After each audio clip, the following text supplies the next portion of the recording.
Wrestling fans, hello and welcome to another great action-packed episode of SICW All-Star Wrestling. I'm Drew Ebenhouse here with Lucky P. Larson, Esquire, who I'm told is still the manager of the Tag Team Champions. Do you know anything about that? Fantastic. It worked. Ladies and gentlemen, this is going to be a good one. Our TV main event, your man Kowalski going one-on-one with the Night Train, Gary Jackson. We haven't seen Gary Jackson since he took that fireball to the face recently in Belleville. And he hasn't seen anybody either. Isn't that great? Isn't that great? So, ladies and gentlemen, honestly, we haven't seen him. I don't know what kind of shape Gary Jackson is in, but we'll find out here today.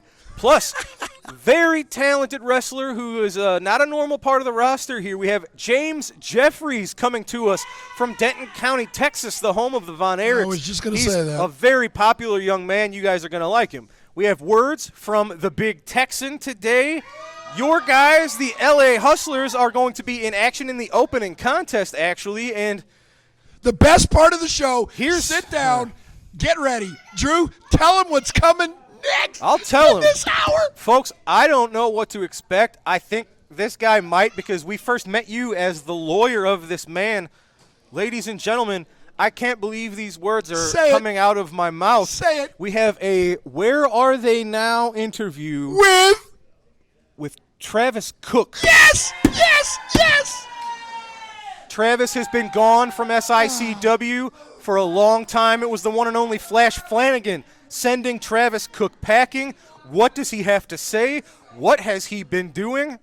I guess we're going to find out today. Our long nightmare may soon be over. Oh, you will soon hear those glorious words coming out of Travis Cook's mouth. See his beautiful little baby face. Oh, I can't wait. Well, Lucky, go to the ring. It's time for our first match. Okay. Your guys are up next. Let's head to the ring, fans. Your opening contest, set for one fall with a 10-minute time limit, is a non-title tag team match. Introducing first from the City of Angels, accompanied to the ring by Lucky P. Larson. Weighing in at 504 pounds, they are your reigning two-time SICW Tag Team Champions. Rough Shot Lamont Potts, the notorious Bradley Diggs, the LA Hustlers. Their opponents make their way to us from Turner, Kansas, at a combined weight of 457 pounds, Johnny Joe and Bobby Joe Black.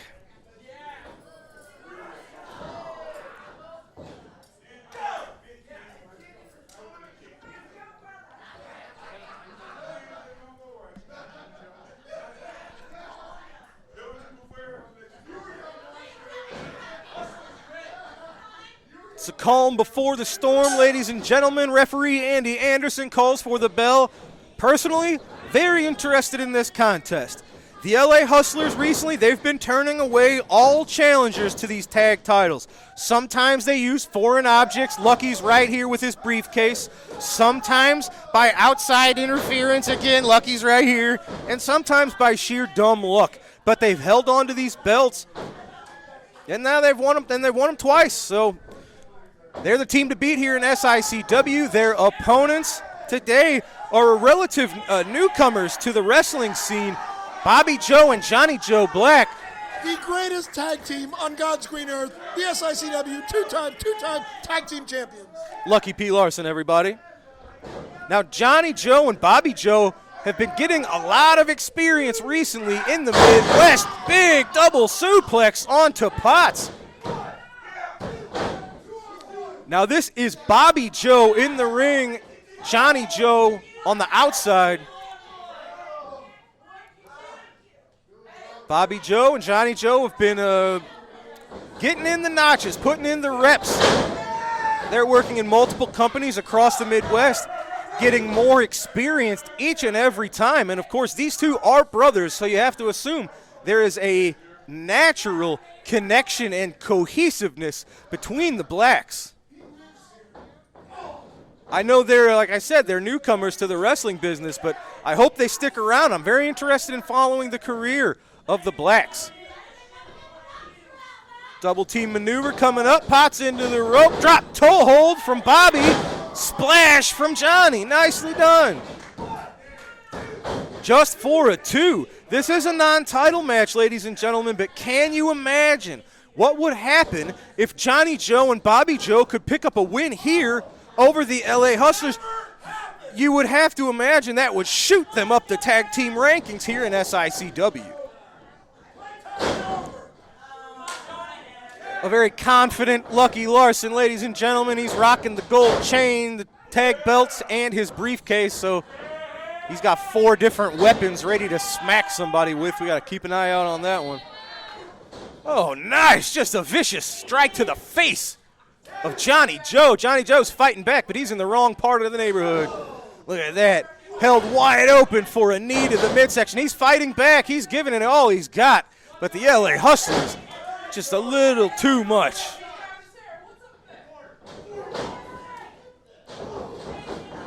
Johnny Joe, look at this. Fighting spirit. He's got a lot of fire in him. The LA Hustlers bringing the larger man into the ring. Nice. Oh, look at that. Showing they can do what the Blacks do. Anything you could do, we could do better. Look at this. The Hustlers trying to do a little showing off. One-upsmanship against the Blacks.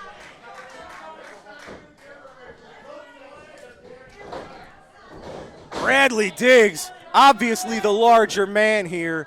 Johnny Joe's been fighting back for several minutes. Obviously has a fighting spirit. He's a tough son of a gun. You can see the marks on his chest. He's obviously been in some wars here in the squared circle.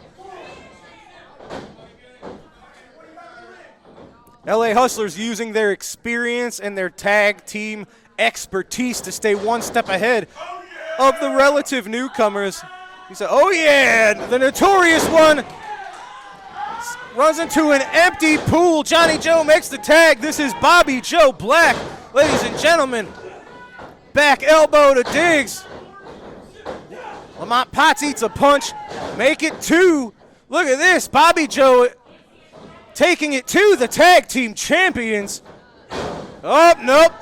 We had a double noggin knocker, but they saw that coming. They block it. Lamont Potts sends Bobby Joe outside the ring. Johnny's all by himself in the wrong part of town.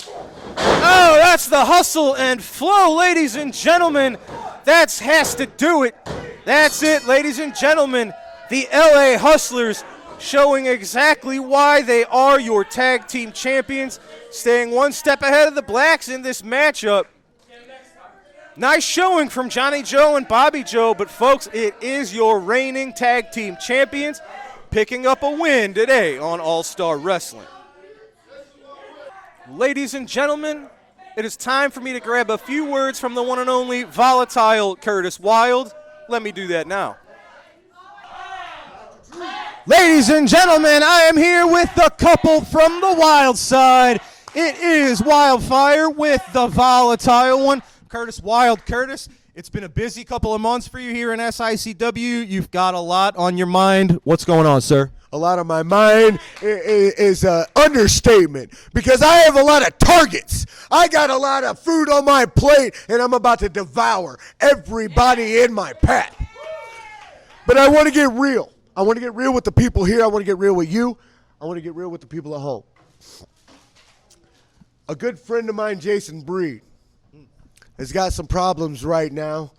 His neck, he's got some contusions. He's got some things going on, and he's not able to provide for his family. So if we can get some cards and letters for Jason Breed, I would really appreciate that. He would really appreciate that. Of course, what Curtis is referring to, the last time we took a trip to Belleville, Illinois. I'm going to get there. I'm going to get there because the fact is that while I'm standing off with the LA Hustlers and Lucky Pete Larson ringside, toxic masculinity comes in like a snake in the night. Out of nowhere. Out of nowhere. I didn't even see it happen. Spike pile driver. Put down Jason Breed, and I'm telling you what, there's some things that should be outlawed in this business. This is a business, and that thing is personal. It's hurting people. It's putting them on the shelf. It's real, and I'm tired of it. Well, that wasn't just a normal pile driver. We've seen ex-Allwards pile driver taking people out left and right. Jason Breed was the victim of that several months ago. This was a spike pile driver. We have seen it, Tully Blanchard, Arn Anderson. We have seen it in careers, and that's what they tried to do. In the past here in SICW, we've had to put up a red X over spike pile drivers because of how violent and potentially deadly, to be honest, they are. If you can't even put it on TV, it shouldn't be on a wrestling show. That's the fact of the matter, all right? But the thing is that these guys, I was the most villainous, dastardly person that has ever been in SICW. But the line that I drew was that it was always business. It was never personal. And the fact is that they've made it personal. They went after Jason Breed on a personal level. They tried to take a father out of his house. They tried to take a husband away from his wife, and I've been there. I know what it feels like. So toxic masculinity. All the other people in the Dogtown Underground, whether it be Kowalski, whether it be the Hustlers, the LA Losers, whether it be Lucky P. Larson, each and every one of you are going to find out what it's like to get personal with Curtis Wild when you step on through to the wild side. Fired up, Lion of the Lou, ladies and gentlemen. Locker room put on notice. Thank you, Curtis. Ladies and gentlemen, it's time for our next match. Let's go to the ring. This matchup set for one fall with a 10-minute time limit from a place better than here. So anywhere. Weighing 220 pounds, handsome Scott Hansen. His opponent is from St. Louis, Missouri, weighing 240 pounds. This is Burt Cameron.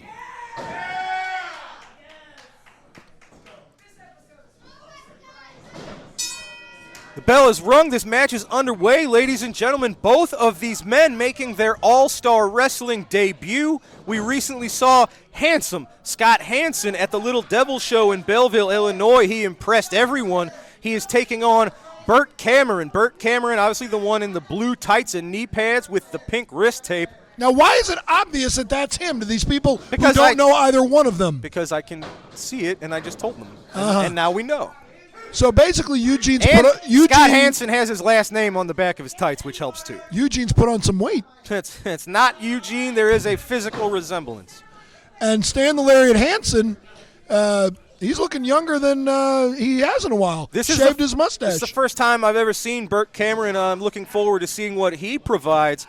Scott Hansen, like I said, had put up a heck of a fight against Joe Helms, but that was sort of the coming out party of the silverback Joe Helms. And obviously Scott Hansen was overwhelmed in that contest, but he held his own for a good 10 minutes or so. So isn't he a WWE Hall of Famer too? that is not him. So you got. Oh, look at that. Hansen landing on his feet. He ran right into a clothesline from Cameron. That's ironic. The lariat hit Stan Hansen. That was more of a clothesline. Oh. Look at that, raining down blows to the handsome one. Too many. So wait a minute. Too many of those, and Hansen's not going to be too handsome. Now I'm confused here. Is this handsome Jimmy Valiant, or is it the lariat Stan Hansen? It's none of those. You're very confused. So they had a kid, and it's handsome Hansen. I don't know if science would allow for that, but we'll go with it. Okay. Oh, look at that. Nicely done Ooh, a from Pele Hansen. kick. That was pretty impressive. Absolutely. Pele kick similar to AJ Styles. Nicely done. You know what else you could call that? You could call that an Edson Arantes do Nascimento kick. Oh, we're learning here today. Yeah, that's Pele's real name. Well, Edson Arantes do Nascimento. Look it up, fans. No, it's true. That's good. Yep. We educate as well as entertain here on All-Star Wrestling. Absolutely. Edson Arantes do Nascimento is Pele. Bernard Schwartz was Tony Curtis. All right. Hansen, look at that, just lifting up the larger man, planting him with relative ease. Whoa! Followed up with a leg drop, getting plenty of elevation You before think? dropping the leg. Nicely done. I'm impressed by this guy. A lot of people have been impressed by handsome Scott Hansen. Yeah. I might have to talk to this guy. I don't think we need that. What's he going for here? Oh, man. T-bone. Nicely done. Oh, it reminded me of like a Tazplex. The smaller man showing strength that, to be honest, I underestimated. Well, see, I would never And do look at that. this, lining him up. Oh, look at that. I like that. Insult to injury. Hangman neckbreaker from Hansen onto Cameron. That's it. Float over with the cocky pin. And it was enough. He's done. That is enough. That's all it took. Hangman neckbreaker. We haven't seen one of those as efficiently as Hansen just delivered it. Ladies and gentlemen, newcomer to SICW, handsome Scott Hansen picking up a win, putting the locker room on notice. Maybe someone to keep an eye on here in the Midwest. I definitely think I'm going to keep my eye on this guy. Ladies and gentlemen, what a match. We've got to take a commercial break. When we return, it is this week's Promoter's Corner. Don't go anywhere. Wrestling fans, you looking for the best in daily lunch specials and great menu food items? Look no further than Layla's Roadhouse, 440 Falling Springs Road in Cahokia Heights, Illinois. That's right, a family sit-down dining and always great specials. Also has the best pizza in the area. Wrestling fans, join SICW when they return for the annual fundraiser at the Holy Rosie Gymnasium in Fairmount City. This year, the Big Texan will take on superstar Steve Fender in a steel cage match. Don't miss your opportunity to attend this great event. All right, wrestling fans, we are back, and it is time to hear from our promoter in this week's Promoter's Corner. Let's go there. Introducing from Los Angeles, California, weighing 250 pounds, Mr. USA, Tony Atlas. Pensacola, Florida, weighing 225 pounds, Ted Allen, referee, Ed Warren.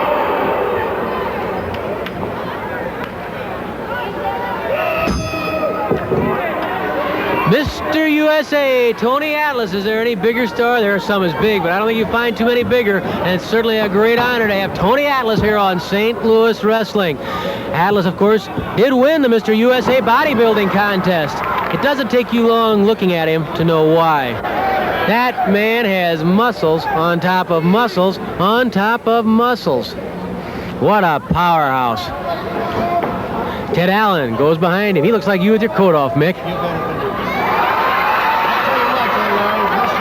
Was in St. Louis not long ago, and the big 3-0, St. Louis Wrestling Enterprise brings you Mr. USA, and boy, we've got him here in St. Louis. To say the least. Mickey saw those muscles on Tony Atlas. He says, man, I'm going to take him down to Pietro's with me. He can carry the trays or help me out. He can do anything he wants. He can own the restaurant. He probably could. Boy, he can give us another dining room.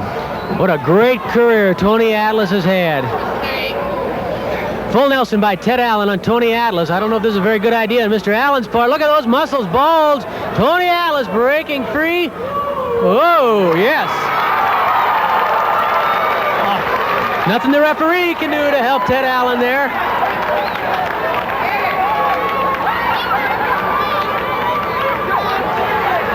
Tony Atlas. Ted Allen has a real problem here. Not that it can't be conquered. Nobody is indestructible. Everybody can be beaten. Professor Toru Tanaka is saying that about King Kong Brody. He's pointed out before, he says, everybody in St. Louis, everybody in the world, they think that King Kong Brody is indestructible. But Professor Toru Tanaka, and you know what's happened between them before, Professor Toru Tanaka intends to prove to everybody in the wrestling world next Friday night at the Checker Dome that King Kong Brody can not only be beaten but destroyed. He intends to use those chops and those kicks on King Kong Brody. But you know King Kong Brody. Somebody says, hey, let's fight. Brody doesn't back up. Not from anybody. One of the things that has often goaded and has often bothered King Kong Brody over the years, and particularly in recent months, is the fact that he felt people were trying to bury him in tag matches and not give him the opportunities that he deserved. But certainly against Toru Tanaka, an international star, he has that opportunity to prove that he can take on anyone. He has a caliber opponent that he wants. He'll have plenty of people here that'll give him a tough battle. So King Kong Brody certainly has his work cut out, most particularly next Friday night at the Checker Dome against Professor Toru Tanaka. The referee dives in, gets a count of 1 on Ted Allen. The arm stretched by Tony Atlas. That Atlas, what an impressive-looking athlete. Certainly a case where a picture's worth 1,001 words. Whoa! Ted Allen bench press right off and nearly out of the ring. He comes in angry. Oh, and he gouges the eyes of Tony Atlas. Ted Allen going after the eyes of Tony Atlas. Atlas staggered, blinded. Ted Allen pounding on that muscular back of Mr. USA, Tony Atlas. Allen flails away, but Atlas fighting back. Tony Atlas drops Ted Allen. A double punch. Tony Atlas puts Allen down. Headbutt by Tony Atlas on Ted Allen. Flying elbow drop by Atlas. Giant headbutt rather, to the side, and I have to tell you, Ted Allen, they learn that if it comes to a fight, Tony Atlas has some answers himself.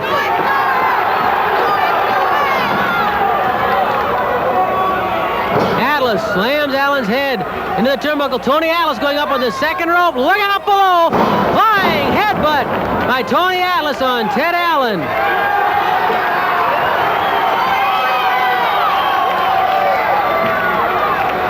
Tony Atlas grabbed down. Uh-oh! Look out below!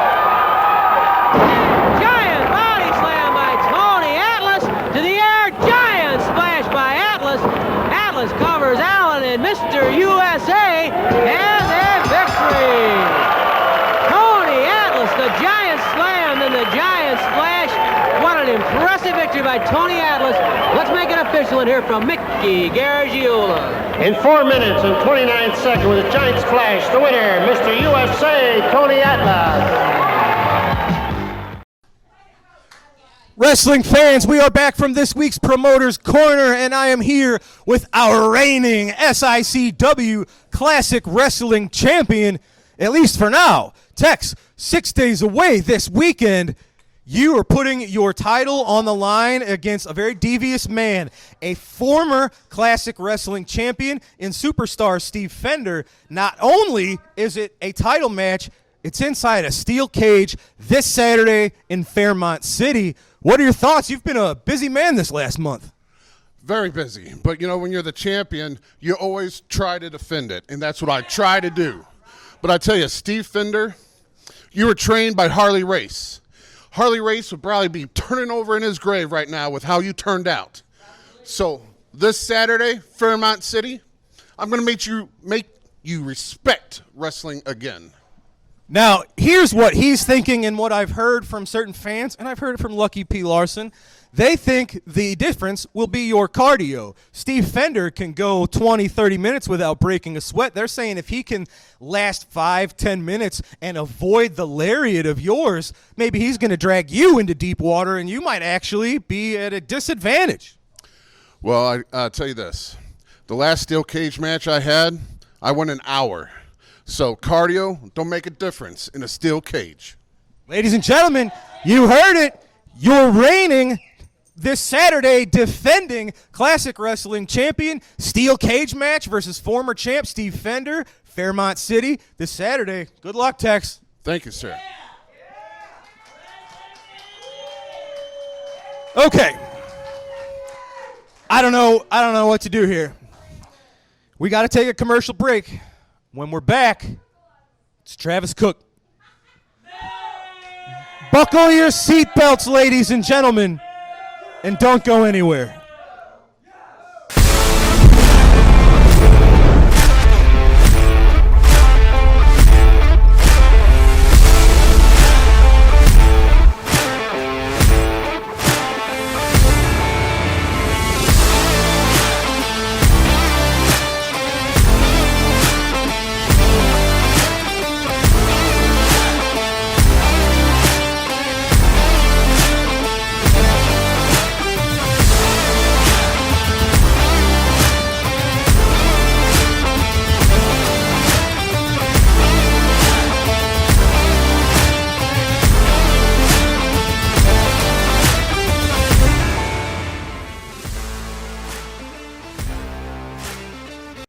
Wrestling fans, there's nothing better than barbecue and wrestling. When you're hungry, stop by Mr. Barbecue with 2 locations to serve you in Columbia and Waterloo, Illinois. Great barbecue, cold beverages, and SICW wrestling. All right, folks, we're back. It's time. Believe it or not, some fans, some wrestlers, some other managers have had questions over the last year or so as to the whereabouts of Travis Cook. Longtime fans remember Flash Flanagan sent him packing from SICW. We haven't heard from him. We haven't seen him since. Now that's all going to change, ladies and gentlemen. Against our better judgment, and God bless her, we sent Destiny Lynch, our very own, to catch up with Travis Cook. And Destiny and our cameras did catch up with Travis. Let's take a listen. SICW, as promised, I'm here with a Where Are They Now with Travis Cook. Travis, you seem to be settling in well here in Hot Springs. Yes, you could say that. I'm doing, I guess you could say, well for myself. This is my place in Hot Springs, Arkansas. Getting away from the fervor of the cities. I kind of enjoy doing that. I've done that for the last year and a half. Things are going well for me, I must say that. I've gotten a lot of questions about what has happened to me since I left SICW, since the Loser League Town match, which I got screwed over in, I'll just say that, in May of 2022. But I'm not going to cry over any spilt milk. That's all in the past. I have come down here. I am living my life. And to really explain what I've been doing, you do kind of have to go back to what happened to me immediately after that Loser League Town match in May of 2022. A lot of people don't understand kind of the ins and outs and behind-the-scenes stuff that goes on in the business. When I had to leave SICW, I still had 3 wrestlers under contract to me at that time. Superstar Steve Fender, Chris Hargis, and Attila Khan. So I had to find a way to divest myself of those contracts. I couldn't manage them there anymore. Now, for Superstar Steve and Chris Hargis, I thought the right thing to do was to just sign their contracts back over to them. Both of those guys did an awful lot to help me be successful over the years. I thought the right thing to do was to just sign their contracts back over to them, let them control their careers. It was the least I could do for them. Now, Attila Khan was a different story, because Attila Khan, coming from Mongolia, not being used to the civilized way that we do things here, not being the kind of guy who's going to be able to handle travel arrangements and negotiate contracts and things like that, I couldn't just turn his contract over to him. I couldn't just let him go on his own. He's the kind of guy that has to have some sort of representation.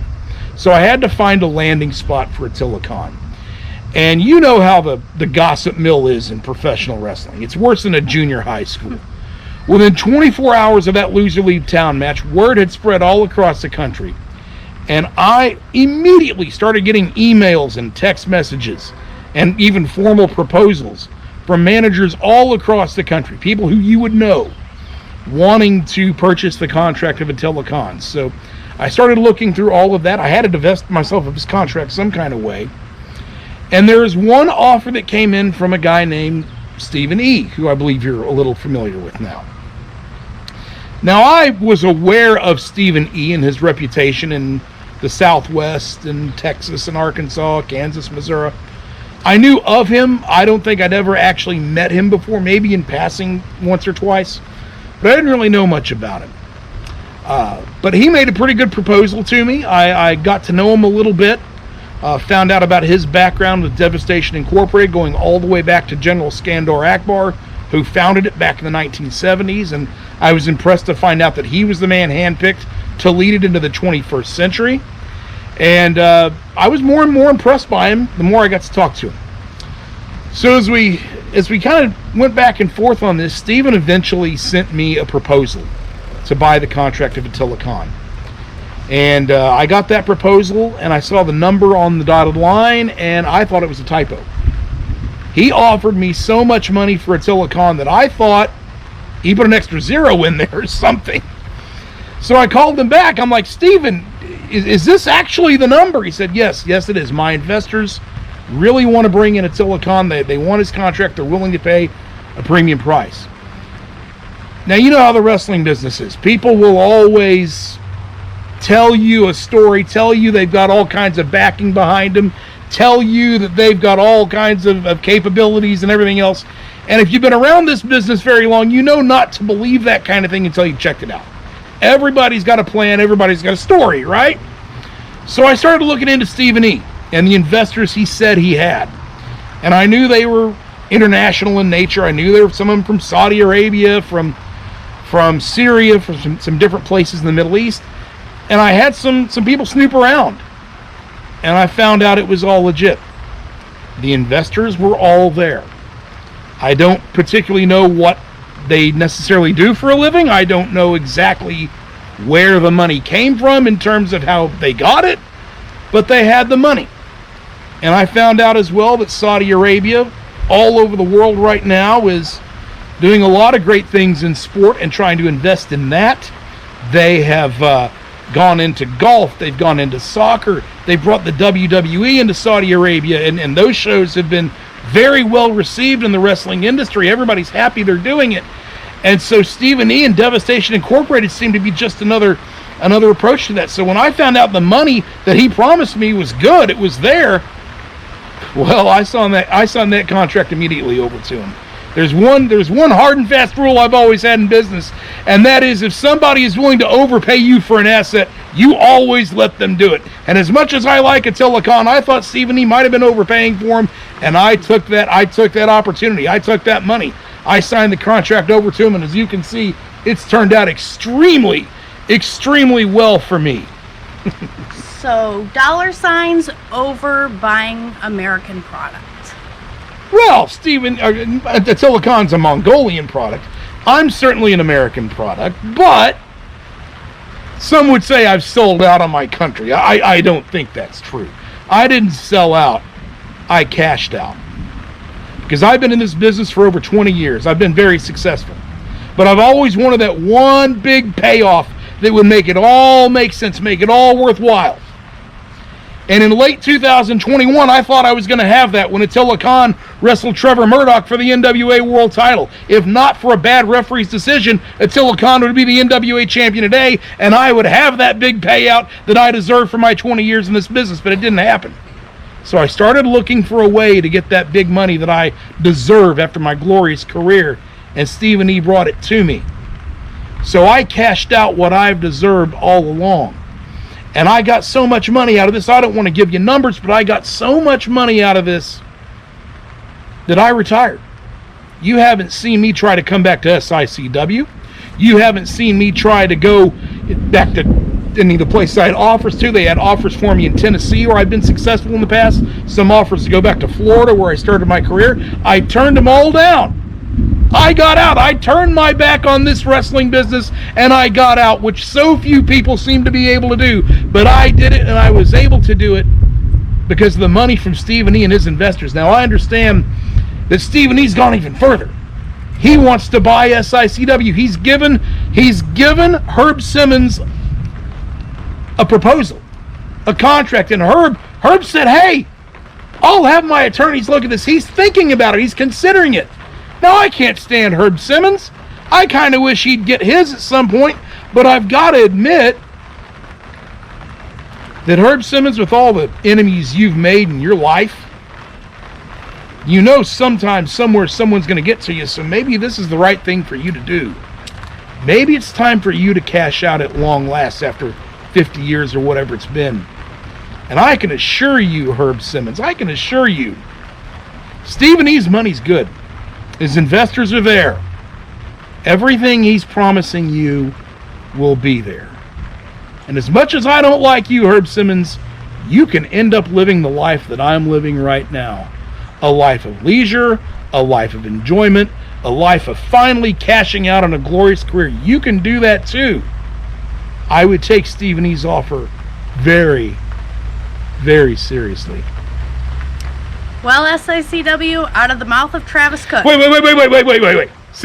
Before, I didn't mean to cut you off, but since we're telling everything right now, since we're putting all the dirty laundry out there, you want to know everything, don't you? We might as well just put it all out there, right?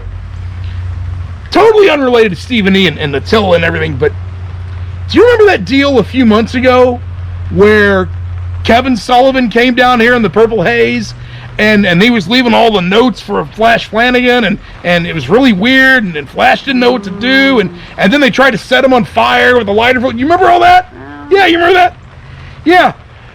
Who do you think picked up the phone and called Kevin Sullivan to begin with? Now, if you'll pardon me, I got a massage scheduled. I'm out of here.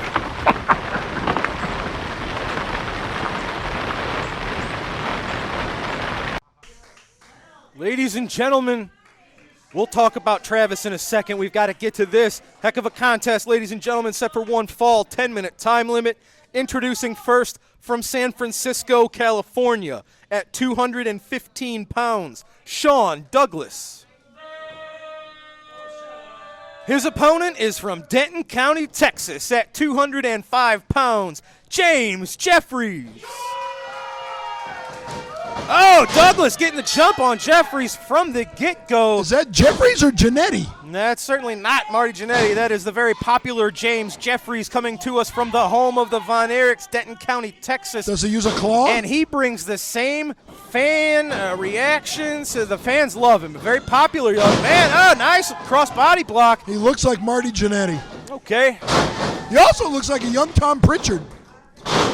Yes, he does. Yeah, of course. Nice drop kick Now, sends Douglas to the mat. I have to say, was it not just one of the greatest things since, I don't know, sliced bread to see my good friend Travis Cook again? I'll say this, and we'll move on.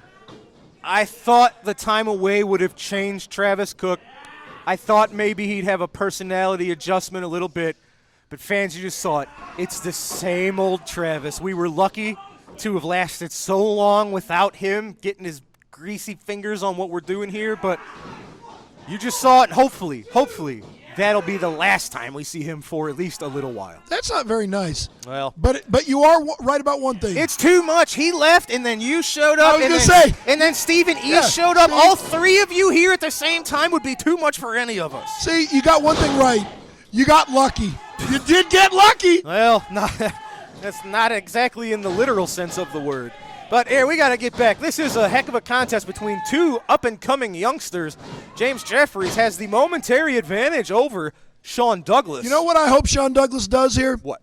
I hope he ties this guy's tassels to the ring ropes. You're fascinated with tassels. Because they're stupid. They serve no purpose. A little bit of visual flair. Okay, how does that help you win a match? It can add to your confidence and your star power. Richard Shaw has more confidence than anybody in this company. Well, maybe he How needs, many matches has he won? Maybe he needs tassels. There you go. You go tell Richard Shaw, wear tassels, and maybe you'll win. It's the obvious difference. The only difference between Marty Jannetty, Tom Pritchard here, and Richard Shaw is the tassels? Look at this. Sean Douglas has that arm barred, and then he used the right arm to deliver a blow. Look at this. Nicely done, like a double-edged attack here. Yeah, the tassels don't seem to be doing anything. We'll see. They'll give him the power to power up. Unless he, chokes him with them. Worked for the Ultimate Warrior. Unless, yeah, okay. Unless he chokes him with the tassels. Plus, the Ultimate Warrior had tassels on his arms, too. We're happy to have James Jeffries here in an all-star wrestling ring. He's been very popular. He's only made a handful of visits down to us in this area. Fans love him. The locker room loves him. And right now, the ring ropes love him. Yeah, they certainly do. Herb is a fan. We've all connected with James Jeffries. He really is a heck of a fan favorite. He hasn't even said hello to me. Well, that's a testament to his character. He's a wise man as well. Sean Douglas, I tell you what, he's had 1, 2, look at 3, that. Nice 4. Sort of an improvised hook of the legs from Douglas. Sean Douglas, I have to admit, is showing ring awareness that is beyond his years. Yeah, I heard he's only 18. It's true. In fact, I heard he's the youngest member of the SICW roster. You heard it from me. Unless Tyler Cooley's technically on the roster. Is he like 12? Shout out to our good friend Tyler Cooley. Look at this. He said, I'm not doing anything. I'm innocent. No, he had his throat draped on the ropes. Sean Douglas, for a young man, he's obviously taking cues from some of the best in the locker room. What they are the best at is debatable, but he's learning quickly. Who is this? Sean Douglas. What did I say? I'm just making sure. Okay. Oh, my God. Look at the clothesline to the upper back of Jeffrey. Sent him Boy, into this the ref mat. is terrible. It took him 10 minutes to get down to count 1. You could have timed him with a sundial. Who is this guy? That's Andy Anderson. He is new and he's learning. Andy Anderson. He's a good guy and he's learning quickly. So this is Andrew Anderson? He's not. James Jeffries clotheslines brings Douglas to the mat. He's lost a lot of weight. Oh, one more. a discus nicely punch. done. See, there's your throwback to the Von Erichs. Absolutely. There was a discus punch. Huge influence, obviously, on the very popular James Jeffries. Cross body block from the top rope. Is that going to do it? No, it's not. I thought that was going to do it. Oh, Sean you're wrong Douglas again. showing resiliency, kicking out at 2. Going for that sliced bread maneuver he's used so successfully. He got it, folks. I think that is it. Hooks the leg for the 3. Now that is impressive. Absolutely. Slice bread number 2 without even running up the ring ropes. James Jeffries showing exactly why he has been so popular in this area. James Jeffries here on All-Star Wrestling. Hopefully it's not too long before we can see him again. As you can tell, the fans, big fan of James Jeffries, Hey, look, who is victorious today on All-Star Wrestling. I give credit where credit is due. I don't like the pandering. I think the tassels are stupid. I think he looks like Marty Jannetty and Tom Pritchard, but that was a heck of a move. Absolutely right. Ladies and gentlemen, we've got to take our final commercial break. When we return, it is time for your TV main event as the Night Train, Gary Jackson, goes one-on-one with your monster, Kowalski. Big man. Right after this. Wrestling fans, for all your massage needs, visit the Restorative Massage Center located inside the Sheer Technique Salon in Troy, Illinois.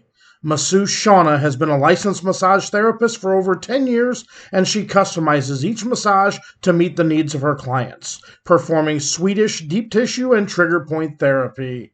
For all your massage needs, contact Shauna with the Restorative Massage Center. Wrestling fans, it's time for your TV main event. Set for one fall with TV time remaining. Introducing first with Lucky P. Larson Esquire, representing the Dogtown Underground from Milwaukee, Wisconsin. 459 pounds, Kowalski. His opponent is from Petticoat Junction, weighing 220 pounds. He is the Night Train, Gary Jackson.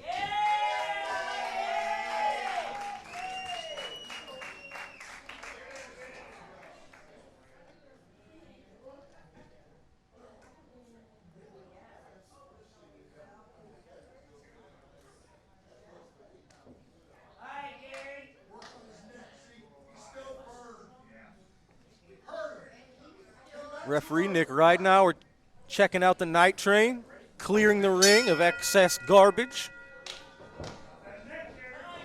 As you see, Gary Jackson still has a thick bandage on the side of his neck and face. We hadn't seen Gary since he took that fireball from Stephen E. and Attila Khan. I told you before how stupid it is to wear a target on your body.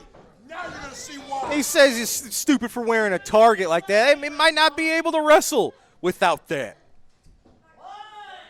The bullseye on his body, which he's talking about the bandage on Gary's neck, might be the only reason Gary's able to compete here. We know that's still your favorite show. Oh, and look at it. Look at it. Collar and elbow tie-up is going to be right alongside that sore spot of the neck. Now, folks, that was a scary sight we saw in Belleville, Illinois. Gary Jackson hit with a fireball in the culmination of the boot camp match against Attila Khan, and that was enough for Attila to get the 3. I'm conflicted. Obviously, fire's crossing a line. Shouldn't use it. Bad deal. However, it was a boot camp match. It's advertised as anything goes. When you know you're going into a situation like that against people like Attila Khan, like Stephen E., you almost have to expect that they're going to do anything that they can. The fireball, as disgusting as it may have been, was not illegal. It wasn't illegal. Oh, look at that, Kowalski chopping. What you have to assume is some degree of burn that's still on the flesh of the Night Train. I can speak for myself. I went into the ring shortly after Gary was hit by the fireball. A lot of people did. Everyone wanted to make sure he was okay. You could smell the burnt hair, the burnt skin. It was nauseating. And after everyone got Gary Jackson back to the locker room. And look at this. It's still, Lucky said it. He's got a bullseye on that bandage. But I saw this with my own eyes. I shouldn't maybe peel back the curtain on what you see in the locker room, but after he was attended to by physicians and patched up, Gary was sitting in a section of the locker room completely alone. No one was around him, and he was sitting there just almost dumbfounded. He was staring at nothing really. It was almost like he was in shock. He couldn't believe, I guess, the result of the match, or maybe it was the fire itself that caused the shock, but it was a strange thing for myself just seeing Gary Jackson, who's been doing this since 1984, just sitting by himself in disbelief. I'd never seen Gary Jackson in this state. So that's why I said I didn't know what state he would be in when we would see him here. I have to believe this Gary Jackson has been changed. But how has he been changed? Well, we'll all find out together. Sends the big man into the ropes. Kowalski winds up, nails the Night Train with a clothesline right across the chest. You have to admire the courage of Gary Jackson. You have to imagine a doctor would have given him a note excusing him from physical competition for a while. I can't believe Gary Jackson is totally healed from his fire wound. But he's here. He's wrestling for himself, for these fans. Gary Jackson's the best of us. Look at this. Oh, my God. He's got like a claw. He's just digging in. Oh, my God. He ripped off the bandage. Oh, no.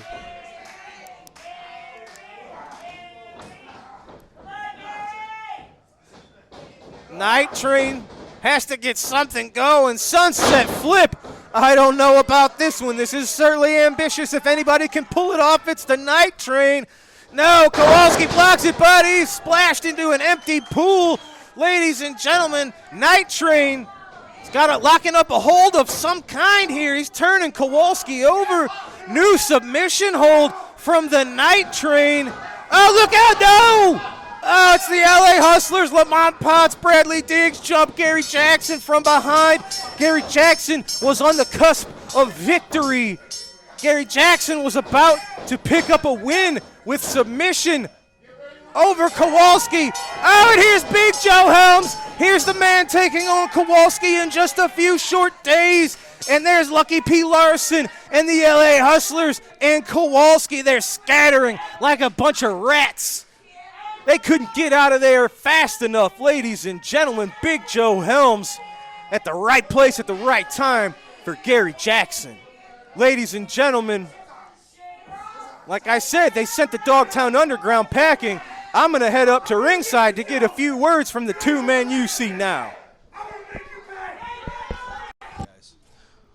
Ladies and gentlemen, you just saw it, the tandem of the Silverback Joe Helms and the Night Train Gary Jackson, sending Lucky P and his goons scattering. Gary, first of all, kudos to yourself. We haven't seen you since suffering that horrible fireball recently in Belleville.